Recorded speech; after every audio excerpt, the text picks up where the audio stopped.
ஒரு பெண் வந்து தன்னுடைய உணவில் சயனைடு வைத்து கொள்ள முடியுமா?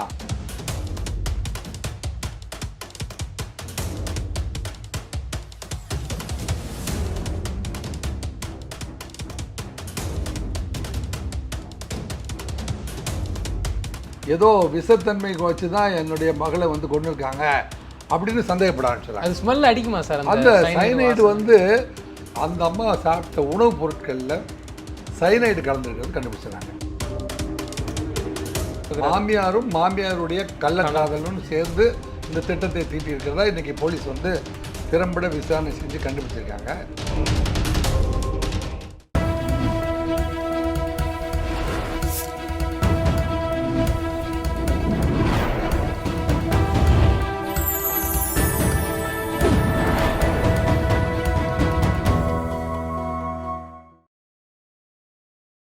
சேனல் 5 தமிழ் நேயர்களுக்கு வணக்கம். இன்றைய நேர்காணலில் நம்மோடு பேச இருப்பது முன்னாள் காவல் உதவி ஆணையர் திரு ராஜேந்திரன் ராஜா அவர்கள். சார் வணக்கம். சார் வணக்கம் ரூபான், எப்படி இருக்கீங்க? நல்லா இருக்கேன் சார், நீங்கள் நல்லா இருக்கீங்களா சார்? நல்லா இருக்கேன். சார், இந்த நீலகிரி மாவட்டத்தில் வந்து ஊட்டி பக்கத்தில் ஒரு பெண் காப்பியில் சைனைடு கலந்து கொலை செய்யப்பட்டிருக்கிறாங்க. அது விஷயமா வந்து அவரது மாமியார் மகன் இருவரையும் கைது செஞ்சுருக்காங்க, அந்த பொண்ணோட கணவனை. அதை பற்றி நீங்கள் என்ன சார் நினைக்கிறீங்க? நடந்தது என்ன சார்? அதாவது அந்த ஊட்டி பக்கத்தில் ஆசிகா பர்வீன் அப்படிங்கிற பெண், வயசு 23. ஒரு 23 வயது பெண். இவங்க வந்து ஊட்டியில் வந்து வண்டிச்சோலை அப்படிங்கிற ஒரு பகுதி இருக்குது. நீலகிரி மாவட்டம் ஊட்டி அருகே வந்து பென்னட் மார்க்கெட் பகுதியை சேர்ந்த பையன் பேர் வந்து இம்ரான், வயசு 27. இவர் அதே பகுதியில் இருக்கிற இந்த யாஸ்மின், இந்த ஆசிகா பர்வீன் அப்படிங்கிறவரை வந்து ஒரு 2 ஆண்டுகளாக காதலிக்கிறாங்க. இவருடைய வயது 27, அந்த பெண்ணுக்கு வயது 23. அப்புறம் தன்னுடைய காதலை வந்து பெற்றோரிடம் சொல்கிறாங்க. அந்த பெற்றோர்கள் இரு வீட்டார் சம்மதத்தின் அடிப்படையில் இந்த இம்ரானுடைய அப்பா பேர் வந்து ஜவஹருல்லா, வயசு 50. அவருடைய மனைவி யாஸ்மின், வயது 47. இவங்க 2 பேருக்கும் இம்ரான் மற்றும் முக்தார், வயசு 24. ஒரு கணவன் மனைவிக்கு 2 ஆண் மகன்கள். இங்கே அப்துல் சமது நிலஃபர் அப்படிங்கிறவங்க வந்து நிலஃபர் நிசா அப்படிங்கிறவங்க வந்து யாசிகா பர்வீனுடைய அம்மாவும் அப்பாவும். இவங்க வந்து ஊட்டி வண்டிச்சோலை பகுதியில் இருக்காங்க. மாப்பிள்ளை வீட்டுக்காரவங்க ஊட்டி அருகே உள்ள பென்னட் மார்க்கெட் பகுதியை சேர்ந்தவங்க. இரு வீட்டார் சம்மதத்தில் வந்து 2021 இந்த திருமணம் நடந்துருது. இவங்களுக்கு வந்து ஒரு 2 வயதில் குழந்தையும் இருக்கிறது. இப்படி ஒரு வாழ்க்கை போயிட்டுருக்கும்போது இவங்க வந்து ஏற்கனவே காதல் திருமணம். அந்த பெண் பார்ப்பதற்கு மிகவும் நேர்த்தியாகவும் நல்ல அழகான பெண்ணாகவும் இருக்கா. சமீபத்தில் நடந்து வர்ற நிகழ்வுலாம் பார்த்திங்கன்னா பாதிக்கப்படுவது அத்தனை பேருமே வந்து பெண்கள். இல்லைங்க, பெண்ணியம் பேசுகிறாங்க. பாலியல் மேலாண்மை, பாலியல் சீண்டல்கள், பாலியல் தாக்கல், பாலியல் ஊடுருவல், பாலியல் பலாத்காரம், இப்படின்னு பல்வேறு வகையில் வந்து பெண்கள் வந்து பணி செய்கிற இடங்களிலும், திரைப்படத்துக்கு நடிக்க செல்கின்ற இடங்களிலும், கல்லூரிக்கு செல்கின்ற இடங்களிலும். இப்போ கல்கத்தாவில் பார்த்திங்கன்னா பணி செய்யும் இடத்துல வந்து ஒரு மருத்துவமனையில் ஒரு மாணவி, நேற்று எதுன்னு பார்த்திங்கன்னா காஞ்சிபுரத்தில் ஒரு மாணவி மனநிலை சரியில்லாமல் இறந்து போகிறாங்க. நம்ம லாவண்யான்னு ஒரு 17 வயசு பொண்ணு தஞ்சாவூரில் தன்னை மதம் மாற சொன்னாங்க. அது ஏற்கனவே வந்து மனநிலை சரியில்லாமே வந்து பெண்களுடைய தற்கொலையெல்லாம் வந்து அதிகமாக நடந்துட்டுருக்கிற காலத்தில் இந்த மாதிரி சைனைடு வச்சு கூட வந்து வரதட்சணைக்காக கொலை செய்வார்களா என்கின்ற செய்தியை பார்க்கும்போது நெஞ்சமெல்லாம் பதறுகிறது. இந்த ஆணும் பெண்ணும் வந்து நல்லபடியாக திருமணம் நடந்திருக்காங்க. ஆனால் கொஞ்ச நாட்களாக வந்து இந்த மாமனார் மாமியார் வந்து இப்போ என்ன வரதட்சணை ஒன்றும் கொண்டு வரல, இப்போ ஒன்றுக்கு இல்லாத பெண்ணு அப்படின்னு பல முறை வந்து போய் மறுபடியும் வந்து வரதட்சணை வாங்கிட்டு வா அப்படின்லாம் சொல்லி அந்த பொண்ணை வந்து கொடுமைப்படுத்தியிருக்காங்க. இல்லை, வரதட்சணைங்கிறது வந்து தமிழ்நாட்டில் அதுக்கு ஒரு சட்டமே இருக்குது, வாங்கக்கூடாது, தப்பு. வரதட்சணை வாங்கக்கூடாதுன்னு சட்டமே இருக்குது. அதாவது திட்டம் போட்டு திருடுற கூட்டம் திருடிக்கொண்டே இருக்குது. அதை சட்டம் போட்டு தடுக்கிற கூட்டம் தடுத்து கொண்டே இருக்குது. அதை பார்த்தா தான் உங்களுக்கு தெரிய வேண்டாமா வரதட்சணை வாங்குறது தப்பு, இதால் பல பிரச்சனை வரும்னாது அப்படின்னாவது உங்களுக்கு தெரியணும் இல்லையா? ஸோ இதில் நம்ம ஆரம்பத்தில் என்ன நினச்சோம், வரதட்சணை கொடுமைக்காக ஒரு பெண் வந்து தன்னுடைய உணவில் சைனடு வைத்து கொள்ள முடியுமா? அப்போ பார்த்திங்கன்னா கடந்த ஜூன் 23 இரவு 24 பகல் வைங்களேன், இந்த பெண் வந்து கணவன் வெளியில் போயிருக்காரு, இந்த பொண்ணு சாப்பிட்டதுக்கப்புறம் பார்த்திங்கன்னா வாயில் நுரை தள்ளுது. அப்போ இந்த பெண் வந்து இந்த மனைவி யாஸ்மின் வயது 47 இருக்கா பார்த்தீங்களா, இவங்களே பெண் வீட்டுக்கு தகவல் போட்டு அவள் என்னமோ கொஞ்சம் உடம்பு சரியில்லாமல் இருக்கா, வாயில் லேசாக நுரை மாதிரி வருது, ஏதோ சாப்பாடு சரியில்லைன்னு நினைக்கிறேன், உடம்பு சரியில்லாமல் இருந்ததுனால இப்படி சாப்பிட்டதுனால அப்படி ஆச்சுன்னு நினைக்கிறேன்ட்டு ஒரு தனியார் மருத்துவமனையில் கொண்டு போயிட்டு அவங்கள அட்மிட் பண்ணுறாங்க. தனியார் மருத்துவமனைக்கு கொண்டு போய் அட்மிட் பண்ண என்ன கொஞ்ச நேரத்துக்கு முன்னாடி எங்ககிட்ட ஃபோனில் அவள் பேசினா, நல்லா தானே பேசிகிட்டு இருந்தா, அடுத்த வாரம் என்ன பண்ணலாம், போன வாரம் சனி ஞாயிறில் நடந்தது என்ன, வர்ற வாரங்களில் என்னென்ன பண்ணலான்லாம் எங்ககிட்ட தொடர்ச்சியாக பேசிகிட்டு இருந்தா. அவள் வந்து மனநிலை சரியாக தான் இருந்தா. அவள் வந்து அங்கே போய் பார்த்தோன்னே அவங்க வந்து செய்கிறாங்க, ஹாஸ்பிட்டலில் வாயில் போயிட்டு வாய் பக்கத்தில் போயிட்டு முகத்தில் முத்தம் கொடுத்து அவங்க அம்மா அழுகிறாங்க. யார்? நிலாஃபர் நிஷா இருக்காங்க பார்த்தீங்களா, இவங்க மருத்துவமனைக்கு போனால் வாய்க்கிட்ட போயிட்டு ஐயோ என் மவளே அப்படின்னு சொல்லிட்டு அழுகிற போது அந்த ஸ்மெல்ல அவங்க கண்டுபிடிச்சிடறாங்க. இல்லை ஏதோ விஷத்தன்மை வச்சு தான் என்னுடைய மகளை வந்து கொண்டு இருக்காங்க அப்படின்னு சந்தேகப்பட ஆரம்பிச்சிடறாங்க. அது ஸ்மெல் அடிக்குமா சார்? அந்த சயனைடு வந்து ஸ்மெல் இருக்குமா இல்லையாங்கிறத விட சயனைடு வந்து உடம்புக்குள்ளே போனதுக்கு அப்புறமே ஏற்படுகின்ற வேதியியல் மாற்றம் இருக்குது. இப்போ ட்ரிங்க்ஸ் வந்து சாப்பிட்றாங்களே குடிகாரர்கள், குடிபோதையில் வந்து அவங்க குடிக்கும்போது ஒரு வாசனையுள்ள ஒரு ஸ்மெல்லாக தான் அவன் குடிப்பான். ஆனால் குடிகாரன் பக்கத்தில் போய் நம்ம நிற்கவே முடியாது. உள்ளே போய் அது உள்ளே போனோடனே அது வேலையை காமிச்சோடனே அந்த உடலியல் அவள் ஏற்கனவே உண்டு இருந்த உணவுப் பொருள் பார்த்தீங்களா, அந்த உணவுப் பொருளெல்லாம் வந்து அது மிக்ஸ் ஆனதுக்கப்புறம் அது கன்வர்ஷன் ஆகி அது வேறு மாதிரியான ஓடர், அதாவது நாற்றம் கலந்த ஒரு ஸ்மெல் வந்துடும். அதுபோல் ஒரு ஸ்மெல் வந்திருக்கு. இந்த கெமிக்கல் ஸ்மெல்லை வந்து கண்டுபிடிச்சதே வந்து நிலாஃபர் நிஷா அப்படிங்கிற இந்த ஆசிகா பர்வீனுடைய அம்மா தான் கண்டுபிடிச்சிருக்காங்க. கண்டுபிடிச்சிட்டு உடனே வந்து இதுக்கு இது இறந்துட்டாங்கன்னு சொல்கிறதுல எங்களுக்கு சந்தேகம் இருக்குது, கண்டிப்பாக இதை வந்து அரசு மருத்துவமனையில் தான் போஸ்ட்மார்ட்டம் பண்ணியாகணும் அப்படின்னு சொல்லிட்டு போஸ்ட்மார்ட்டம் கொண்டு போகிறாங்க. உடனே அங்கே வந்து ஏடிஎஸ்பி மிஸ்டர் சவுந்தரராஜன் பர்சனலாக போயிடுறாரு. ADSP mister Soundararajan, DSP Yashoda 2 பேருமே வந்து இது வந்து திருமணமாகி 7 வருடத்துக்குள்ளே ஒரு பெண் சந்தேகத்துக்கு இடமான முறையில் இறந்து போனால் அது கண்டிப்பாக வந்து ஆர்டிஓ விசாரிக்கணும். டிஎஸ்பி தான் வந்து இன்வெஸ்டிகேஷன் ஆஃபீஸர்.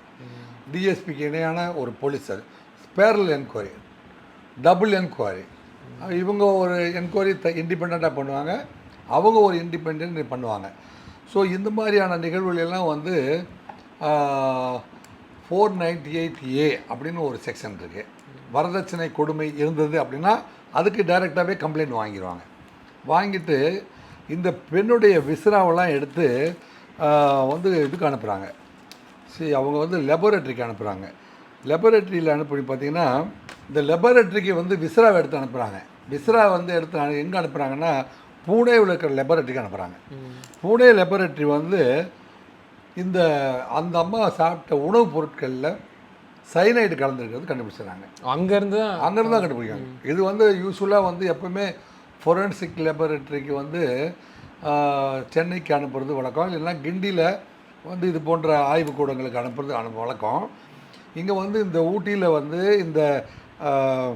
இந்த ஃபேமிலி அப்துல் சமதோ நிலோஃபர் நிஷாவும் அவங்க உறவினர்களும் சேர்ந்து மிகப்பெரிய சாலை மறியல் இந்த காவல் நிலையத்தை ஊட்டி காவல் நிலையத்தை முற்றுகையிட்டு மிகப்பெரிய கலவரமாக அது மாறிடுது. இல்லை சைனைடு வச்சு கொள்கிற அளவுக்கு அவங்களுக்கு என்ன ஒரு பிரச்சனை இருந்துச்சு? சைனைடு வச்சு அதான் ஒரு வரதட்சணை கொடுமை அப்படிங்கிறது இன்னைக்கு இல்லைன்னா நாளைக்கு வந்து வரதட்சணை கொடுத்துடலான்னு கூட அவங்க பெற்றோர்கள் சொல்லியிருக்கலாம். வேறு காரணங்க. இப்போ இந்த சைனைடுக்கு வந்ததுக்கு அப்புறம் தான் வந்து போலீஸ் விழித்து கொண்டு விசாரித்து பார்க்குற பொழுது இந்த மாமியார் இருக்காங்க பார்த்தீங்களா, யாஸ்மின் அப்படிங்கிறவங்களுக்கும் அதே ஊரை சேர்ந்த காலிப் அப்படிங்கிற ஒரு ஆளுக்கும் வந்து ஒரு தகாத உறவு முறை இருந்திருக்கு. இந்த இவருடைய மாமியார் தன்னுடைய மாமனாருக்கு தெரியாமல் அது காலிப் என்பவருடைய உறவு வச்சுருக்கேன். காலிப் வந்து சும்மா மத சம்பந்தமாக பேச வர்றேன் அப்படின்னு சொல்லிட்டு அடிக்கடி வீட்டுக்கு வந்திருக்காரு. ஒரு நாள் வந்து இவ வந்து வீட்டில் தனியாக மருமகள் வீட்டில் இருக்கிற பொழுது அவங்க 2 பேரும் தனி அறையில் பேசிகிட்டு இருக்கிறத இவங்க வந்து பார்த்துட்றாங்க.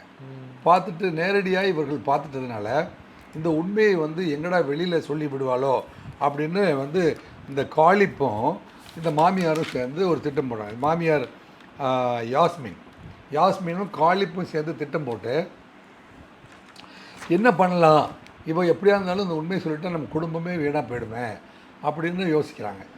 அப்படி யோசித்ததன் அடிப்படையில் இந்த காலிப் இருக்கான் இல்லையா, அவன் குடியிருக்கிற ஏரியா வந்து நகைப்பற்ற வியாபாரிகள், நகை செய்கிற வியாபாரிகள் தங்கியிருக்கிற இடத்துல குடியிருக்கிறாரு. அவர் என்ன செய்கிறாரு, இந்த சைனைடை வந்து உணவுப் பொருளை கலந்துக்கிட்டால் ஈஸியாக வந்து சாதாரண லெபரேட்டரியில் கண்டுபிடிக்க முடியாது. இதை பார்த்ததுனால மருமகளுக்கு சைனைடு. ஆமாம். இந்த நம்ம தகாத உறவை வந்து அவன் நேரடியாக பார்த்துட்டா இந்த செய்தியை மகனிடம் சொன்னாலோ அல்லது கணவனிடம் சொன்னாலோ இந்த குடும்பமே வீணாக போயிடும். இவ்வளோ வந்து தீர்த்து கட்டிட்டோம்னா இதுக்கு ஒரு முடிவு வந்துடும். இது மாமியார் அவர்கள் வந்து அவங்ககிட்ட சொல்லி ஐடியா கொடுக்குறாங்க. மாமியாரும் மாமியாருடைய கள்ளக்காதலும் சேர்ந்து இந்த திட்டத்தை தீட்டியிருக்கிறதா இன்றைக்கி போலீஸ் வந்து திறம்பட விசாரணை செஞ்சு கண்டுபிடிச்சிருக்காங்க. இருப்பினும் ஏற்கனவே வந்து வரதட்சணை கொடுமை செஞ்சுருக்காங்க அப்படிங்கிறதுனால மாமனார் வந்து ஜவஹருல்லா இருக்கார் பார்த்தீங்களா, ஜவஹருல்லா, யாஸ்மின், இம்ரான், முக்தார் போன்ற அத்தனை பேரையும் வந்து கைது பண்ணியிருக்காங்க. கைது பண்ணிவிட்டு இந்த இந்த இந்த காலிப் வந்து எந்த இடத்துல இந்த சைனைடை வாங்கினார், என்ன காரணத்தை சொல்லி வாங்கினார் அப்படிலாம் வந்து காவல்துறை விசாரிச்சிட்ருக்கு.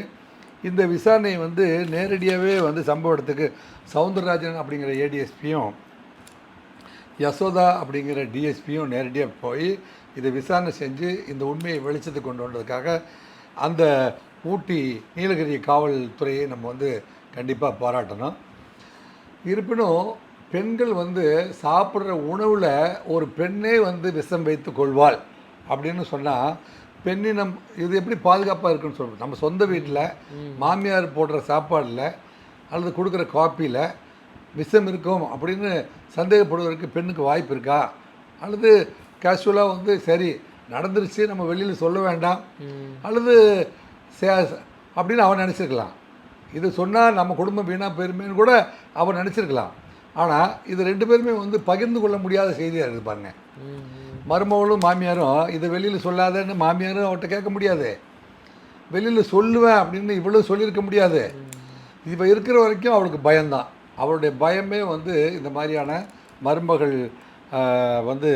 மருமகள் ஆசிகா பர்வீனை வந்து ஒரு சைனைடு வைத்து கொள்வதற்கு இது ஒரு காரணமாக அமைந்து விட்டது. பெண்ணினம் வந்து போற்றப்படக்கூடியது. அதாவது மாதராய் பிறப்பதற்கு மாதவம் செய்திருக்க வேண்டும் சொல்லுவாங்க. பெண்கள் தான் வந்து இந்த உலகத்தில் உயிர் பெருக்கியாக இருக்காங்க. சிவம் அப்படிங்கிற ஆண் சாயல் வந்து அமைதியாக இருந்த போதிலும் சக்தி தான் வந்து இந்த உலகம் வந்து தொடர்ச்சியாக வந்து மனித பிறவிகளை உருவாக்கி வாழ்வியலை வந்து கடைப்பிடிப்பதற்கு அடிப்படை காரணியாக இருப்பது பெண்ணினம். பெண்ணினம் எப்பொழுதுமே போற்றப்பட வேண்டியது.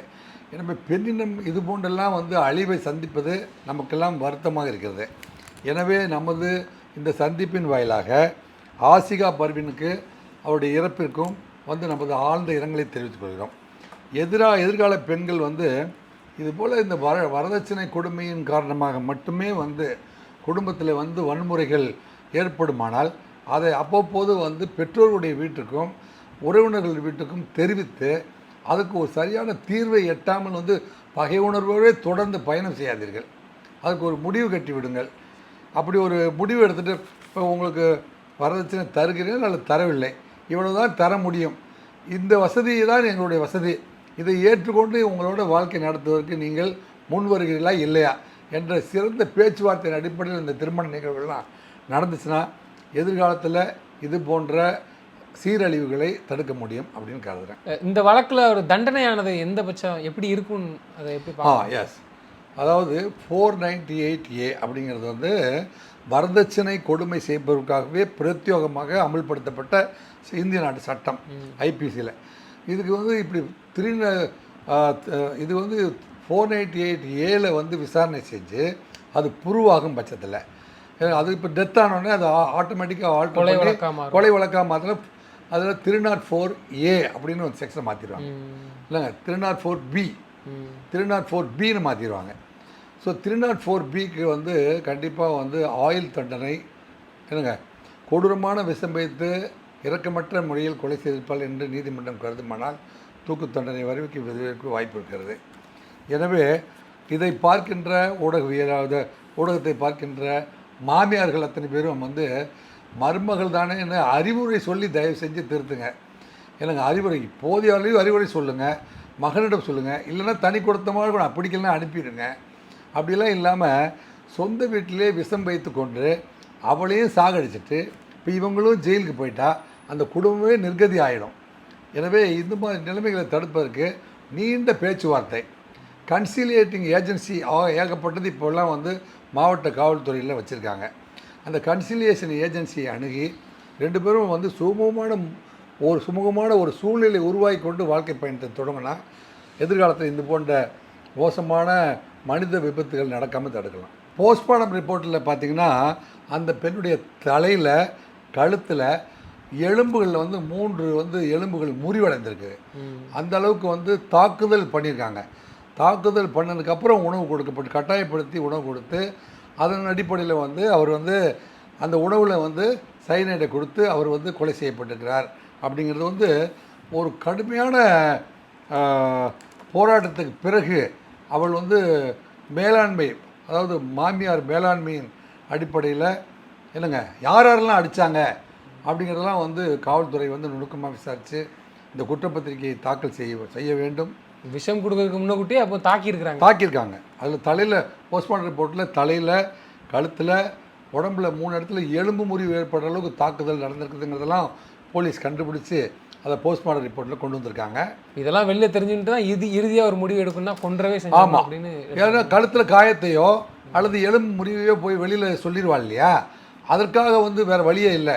ஒன்று ஏற்கனவே வந்து காலிப் கூட இருந்த தொடர்பை பற்றி பார்த்து விட்டாலே அப்படிங்கிறது வெளியில் சொல்வாளோ அப்படின்னு அதன் காரணமாக ஏற்பட்ட தகராறு, அந்த தகராறின் காரணமாக ஏற்பட்ட காயத்தை வந்து வெளியே சொல்லி விடுவாளா அப்படிங்கிறதுக்கு அதுக்காக கதையை முடித்து விட வேண்டும். அப்படிங்கிறது தொடர்ச்சியாக வந்து வேண்டத்தக்காத நிகழ்வு நடந்து கொண்டிருக்கிறது. அப்போ திருமண வயதில் 27 வயதில் இருந்த இம்ரான் அவருடைய கணவன் இவ்வளோ காலமாக தன்னுடைய தாய்க்கும் மனைவிக்கும் ஏற்பட்ட சண்டையை இவர் இடைமறித்து உண்மையான காரணங்களை தெரிந்து கொள்ளாத அளவிற்கு அவன் என்ன பண்ணிகிட்டு இருந்தான் அப்படிங்கிறது நமக்கு கேள்விக்குறியாக இருக்குது. ஒன்று. அப்புறம் இந்த ஜவஹருல்லா இருக்கார் பார்த்தீங்களா, ஜவஹருல்லா வயது 50, மாமனார் இருக்கார் பார்த்தீங்களா, மாமனார் வந்து ஒரு பெரிய ரோல் பண்ணதான் நமக்கு தெரியல. எதுக்குமா வரதட்சணைலாம் கேட்குற, எதுக்குமா அடிக்கடி வந்து மருமகளுக்கும் மாமியாருக்கு சண்டை வந்துருக்குது, எனவே வந்து அவங்கள தனி கொடுத்துன்னு வச்சிடலாம் அப்படியெல்லாம் கேட்காத அல்லது கேளு என்ன சொன்னார் அப்படிங்கிற ரோல்லாம் வந்து இங்கே பதிவாகும். எனக்கு அதை மறைக்கிறதுக்கு தான் வரதட்சணைங்கிற ஒரு வார்த்தையை சொல்லியிருக்காங்களா? இல்லை, சைனைடு கொடுத்தது வந்து இப்போ 3 காரணங்கள் இருக்குது இதில். வந்து ஒன்று வந்து வரதட்சணை இவர்கள் தொடர்ந்து கேட்டுக்கொண்டிருந்தார்கள் அப்படிங்கிறது வந்து, ஏன்னா வரதட்சணை கேட்டால் எங்கே போய் சொல்லுவா, அவங்க அம்மா பாட்டு தான் போய் சொல்லுவா. அவள் அப்துல் சம்மதுக்கிட்டேயும் நிலபர்கிட்டையும் போய் சொல்லியிருக்கா. இது மாதிரி வந்து ஆசிகா பர்வீன் போய் சொல்லியிருக்கா, எங்கள் மாமனார் வீட்டில் நாங்கள் காதல் திருமணம் பண்ணி நாங்கள் 2 பேரும் மனமொத்து திருமணம் செய்திருந்த போதிலும் வரதட்சணை கொடுக்கலன்னு என்னை அவமானப்படுத்துகிறார்கள் அப்படிங்கிற பல்வேறு நிகழ்வுகளை வந்து அவங்க தாய் தந்தைகிட்ட சொல்லி பதிவு செஞ்சுருக்கா. அப்போ வரதட்சணை கொடுமை இருந்தது அப்படிங்கிறதுக்கு பல்வேறு சாட்சிகள் இந்த வழக்கில் இருக்குது. அதன் பிறகு பார்த்திங்கன்னா இப்படி போயிட்டுருக்கிற சமயத்தில் மாமியாருக்கு ஏற்பட்ட துரதிர்ஷ்டம், இந்த யாஸ்மின் இருக்கா இல்லையா, அவள் வந்து காலிம் அப்படிங்கிறவங்க கூட வந்து வேறு ஏதோ பிஸ்னஸ் தொடர்புன்னு சொல்லிவிட்டு அந்த ஆளை வந்து இந்த மகன்கள் கணவர் இவங்கெல்லாம் வீட்டில் இல்லாத போது இந்த பெண்கள் மட்டும் இருக்கிற பொழுது அந்த ஆள் வீட்டுக்கே வந்துட்டு போகிற பழக்கத்தை இவள் பார்த்து விட்டாளே, கண்கூடாக பார்த்து விட்டாள். அவங்க தனியறையில் இருக்கும் பொழுதோ அல்லது அவங்க 2 பேரும் வந்து நெருக்கமாக இருக்கிற சூழ்நிலையிலையோ இவள் பார்த்து விட்டாள். எனவே கன்ஃபார்ம்டாக வந்து தன்னுடைய மாமியாருக்கு காளி போட தொடர்பு இருக்குதுங்கிறத அவள் உறுதியாக தெரிந்து கொண்டாள் அப்படின்னா அப்போ காரணம் 2 அப்படின்னு ஆகிப்போச்சு. அப்புறம் அடிக்க வேண்டிய ஆயிடுச்சு, அவளை கொல்ல வேண்டிய சூழ்நிலை உருவாயிடுச்சு. ஓகே. ஸோ அந்த வரதட்சணை பொறுத்த வரைக்கும் வந்து வேண்டாம் வரதட்சணை அப்படின்னு ஆயிரக்கணக்கான லட்சக்கணக்கான இளைஞர்கள் இப்போது சபதம் எடுத்துக்கொண்டிருக்கிறார்கள். பெண் ஒரு விளை பொருள் அல்ல. ஏன்னா பெண் கொடுத்தால் வந்து பணம் கொடுத்து பெண்ணை வாழ வைக்கணும்னா அது வந்து மனித வியாபாரம் அல்லது அது வந்து கிட்டத்தட்ட ஒரு ப்ராஸ்டியூஷனுக்கு வந்து பெண்ணை விலைக்கு வாங்குவது போல் ஆகிவிடும். எனவே ஒரு மனிதனை வந்து மனிதன் வந்து மனம் விரும்பி ஒரு மனிதன் மனம் விரும்பி ஏற்றுக்கொள்வதற்கு பேர் தான் காதல் திருமணம். அதுக்கு நடுவுலேயும் வந்து இந்த மாமனார் மாமியார் போன்றவங்களாம் வந்து சேர்ந்து அவள் என்னத்தை கொண்டு வந்தா, அவள் ஒன்றும் இல்லாமல் வந்தவ அப்படிலாம் சொல்லி அந்த ஒரு உன்னதமான வந்து வாழ்க்கை பயணத்தை, காதல் திருமண வாழ்க்கை பயணத்தை திசை திருப்பி இதை கெடுத்து குட்டிச்சவராக்கி சிறை சென்றிருக்கிறார்கள். இல்லைங்க, இது போன்ற நிகழ்வுகள் வந்து எதிர்கால சந்ததிகளுக்கு படிப்படியாக இருக்கட்டும். எதிர்கால மாணவர்கள் வந்து தன் தாய் தந்தைகளை பெண்ணிடம் வந்து அவங்களும் வந்து படிச்சிருக்காங்க, அவங்களும் வந்து மனிதர்கள் தான். நான் ஆணாய் பிறந்தது போல் அவனும் ஆண்பால் பெண்பால் அவ்வளோதானே ஒழிய எனக்கு இடையான அவளும் ஒரு உயிர். என்னங்க, ஒரு உயிரும் இன்னொரு உயிரும் சேர்ந்து வாழ்கின்ற பொழுது விழியிலிருந்து இதயம் நுழைந்து உயிர் கலந்த உறவுன்னு சொல்கிறான். என்னங்க, இவன் என்ன சொல்கிறான், இன்னொரு கவிஞன் சொல்கிறான், மஞ்சளிலே ஒரு நூல் எடுத்து இந்த மண்ணுக்கும் விண்ணுக்கும் சம்பந்தம் ஒன்று என்று சொன்னது யாருங்கிறான். திருமணங்கள் சொர்க்கத்தில் தான் நிச்சயிக்கப்படுகிறதுன்னு சொல்கிறான். அந்த இறைவனுடைய அனுமதி இல்லாமல் பொருத்தம் அமையாது, மனப்பொருத்தம் அமையாது. மனப்பொருத்தம் அமைந்தால்தான் திருமண பொருத்தம் அமையும், திருமண பொருத்தம் அமைந்தால்தான் வாழ்க்கை துணை அமையும். அது இவ்வளோ பெரிய பயணத்தை நீங்கள் 2 பீரோ வாங்கி தரல, 2 கட்டில் வாங்கி தரல, 2 லட்ச ரூபா பணம் தரலைங்கிறதுக்காக சிதைக்கிறது இருக்கு இல்லையா, அது மனித மாண்பு இல்லை அப்படிங்கிறத வந்து எதிர்கால சந்ததிகள் உணர வேண்டும். இதெல்லாம் வந்து அதாவது நல்ல படிப்பினை தீய படிப்பினை அப்படின்ட்டு வாழ்க்கையில் கடந்து வர நிகழ்வுகளை 2ஆக பிரிக்கணும். இதெல்லாம் வந்து ஒரு தீய படிப்பினை அப்படின்னு சமூகம் புரிஞ்சுக்கிறதுக்காக தான் இந்த செய்தியை வந்து பைத்தமிழ் நேயர்கள் மூலமாக சமூகத்தில் பார்வைக்கு வைக்கிறோம். இதில் எது தவறு எது சரி அப்படிங்கிறத நீங்களே முடிவு செய்வீங்க அப்படின்னு நம்புகிறோம். வேண்டாம் இந்த வரதட்சணை என்று சொல்லி முடிப்போம். தொடர்ந்து எங்களோடு பல்வேறு கருத்துக்களை பகிர்ந்தமைக்கு நன்றி சார். நன்றி.